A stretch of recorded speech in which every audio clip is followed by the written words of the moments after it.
আসসালামু আলাইকুম প্রিয় দর্শক, দর্শকের কথা অনুষ্ঠানে আপনাদের স্বাগত জানাচ্ছি। আজ আমরা আলোচনার জন্য তিনটা কন্টেন্টের কমেন্ট নিয়ে কথা বলবো। গত তিনটা কন্টেন্ট যেগুলো হয়েছিল এবং সবগুলো কথা থেকে নেব। আজকে আর অন্য মঞ্চ থেকে কোনো কমেন্ট নিচ্ছি না, আগামী সপ্তাহে অন্য মঞ্চের উপর বেশি গুরুত্ব দেবো।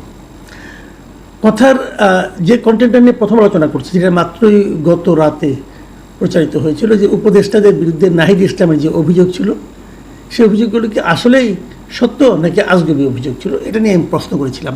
এবং আমি প্রশ্ন করেছিলাম, যদি সেরকম হয়ে থাকে সেই উপদেষ্টাদের নাম উনি কেন প্রকাশ করছেন না। তো সেখানে যে কমেন্টগুলো পড়েছে সেখান থেকে কয়েকটা আপনাদের পড়ে শোনাই। মিম আক্তার লিখেছেন, ধন্যবাদ জানাই আপনাদেরকে এবং আমার পছন্দের মানুষগুলোর নাম শুনুন। মানে উনি কিছু একটা তালিকা করেছেন, উনি কাদেরকে পছন্দ করেন এই সোশ্যাল মিডিয়ায়, তাদের নাম উনি বলতে যাচ্ছেন। 1 নম্বর হলো বীর মুক্তিযোদ্ধা ফজলুর রহমান, 2 নম্বর হলো সাংবাদিক মাসুদ কামাল ভাই, 3 নম্বর হলো আনিস আলমগীর ভাই, 4 নম্বর হলো রুমিন ফারহানা আপা, 5 নম্বর হলো MA আজিজ ভাই, 6 নম্বর আব্দুল নূর তুষার ভাই, 7 নম্বর হলো গোলাম মাওলা রনি ভাই, 8 নম্বর হলো বঙ্গবীর কাজী সিদ্দিকী এবং 9 নম্বর হলো নীলুফার চৌধুরী আপা এবং 10 নম্বর হলো দক্ষিণ কোরিয়ার নাহিন ভাই। এই নাহিন ভাইকে অবশ্যই আমি নিজেও চিনলাম না এবং অন্যদেরকে চিনলাম। আমি এটা এই কারণে পড়ে শোনালাম, এখানে আমার নাম আছে এই জন্য না, আমি পড়ে শোনালাম এই কারণে যে আপনি দেখেন এখানে বিভিন্ন ধরনের লোকের নাম কিন্তু আছে। সবাই যে একই চিন্তাধারার লোক তাও নয়, এবং সবাই যে একই প্রফেশনের লোক তাও নয়।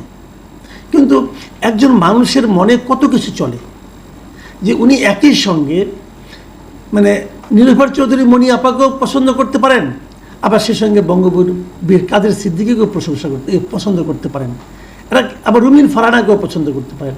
বিভিন্ন রাজনৈতিক দল কিন্তু এখানে আছে, ফজলুর রহমান সাহেবও আছে কিন্তু।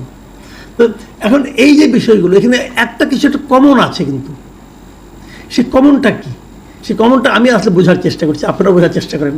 আমার মনে হয় কমনটা হলো এটা, যে এরা কেউই গতানুগতিক স্রোতে গা ভাসায়নি, আমার যেটা মনে হয়েছে। বাকিটা আপনাদের বিবেচনা।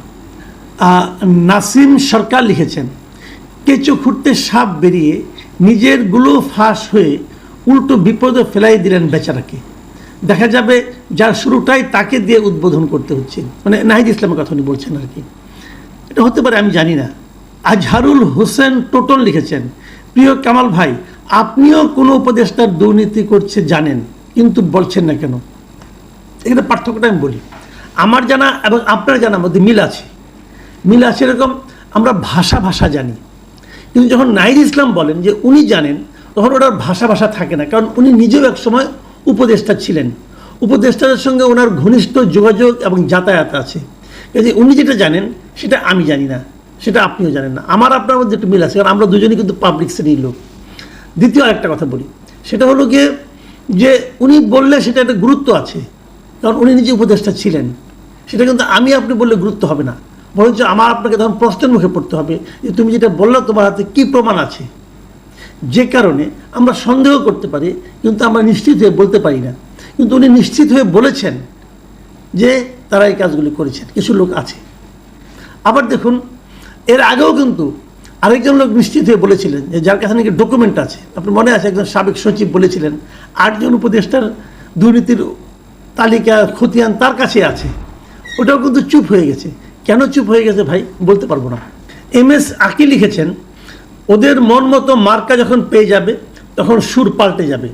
নাহিদ প্রত্যেকটা উপদেষ্টার অনেক কিছুই জানে, তাই ওদেরকে ভয় দেখাচ্ছে, আর উপদেষ্টারা ভয়ে ওকে সব সুযোগ সুবিধা, এমনকি সরকারি যত প্রোটোকল আছে সব কিছু দেবে।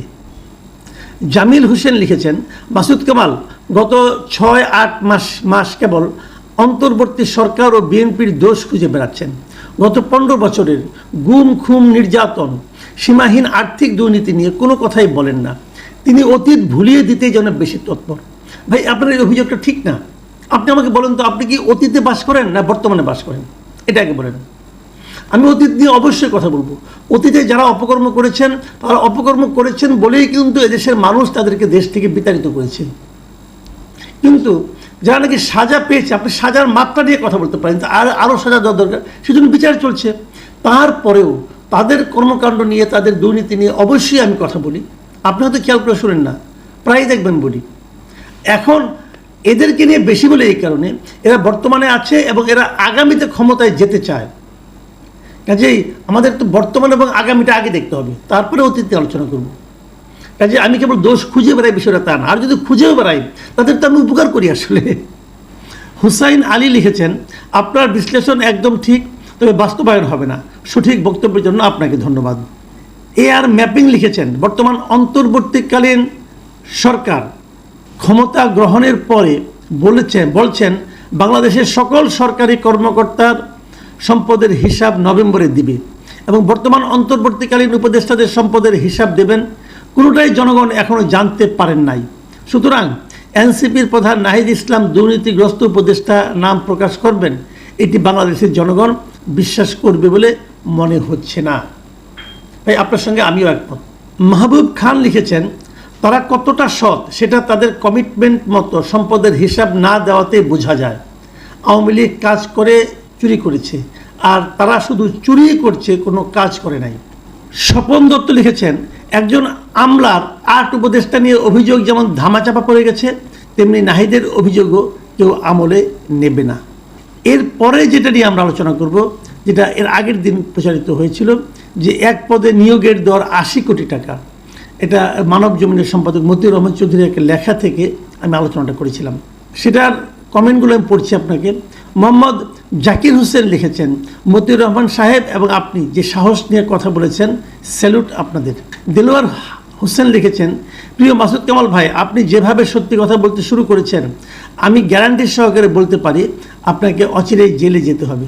ভাই, আপনার গ্যারান্টি সফল না হোক, এই দোয়াটা যেন কেউ করে। আমিও চাই যে ভাই জেলে যেতে, কে চাই বলেন, কিন্তু সত্য কথা তো বলতে হবে, তাই না? মোহাম্মদ শাহজাহান আলী লিখেছেন, মাসুদ কামাল ভাই, আপনার ভিডিও পুরোটাই দেখলাম, কি কমেন্ট করব বুঝতে পারছি না।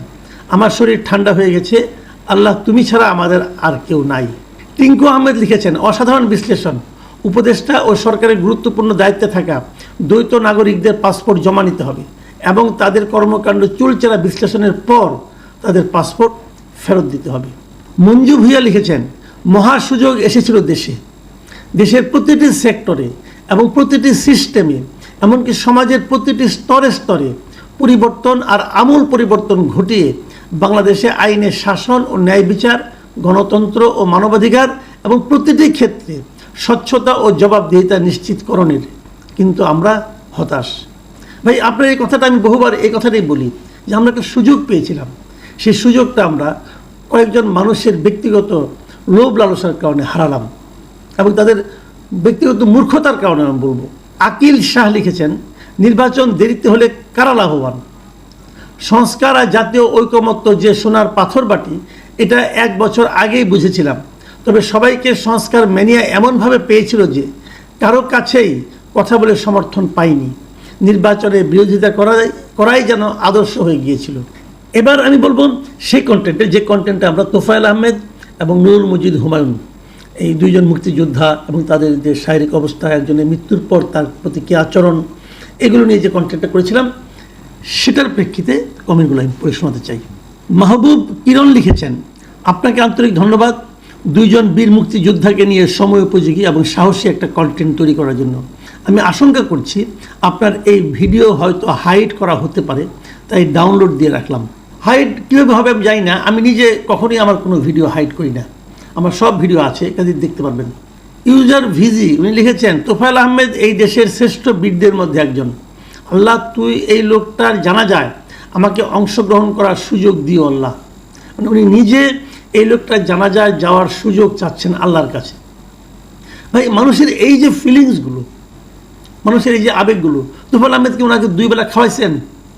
খাওয়ান নাই তো। ওনার এই ফিলিংসটা কি মিথ্যা? এখন এই যে আবেগ, এই যে অনুভূতি, এগুলোকে সম্মান জানানোই কিন্তু রাষ্ট্রের কাজ।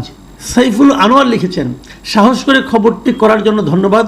আমাদের অনেকের কৌতূহল বা দায়বদ্ধতা আছে মুক্তিযুদ্ধ ও মুক্তিযুদ্ধের সৈনিকদের নিয়ে। আমরা জানতে চাই ওনারা শেষ সময়ে এই সরকার থেকে কি ব্যবহার পাচ্ছেন।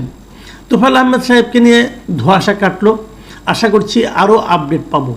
জোয়াদিদ হাসান লিখেছেন, মাসুদ ভাই শুভেচ্ছা রইল, আপনার কথাগুলি শুনে চোখের পানি আটকে রাখতে পারলাম না।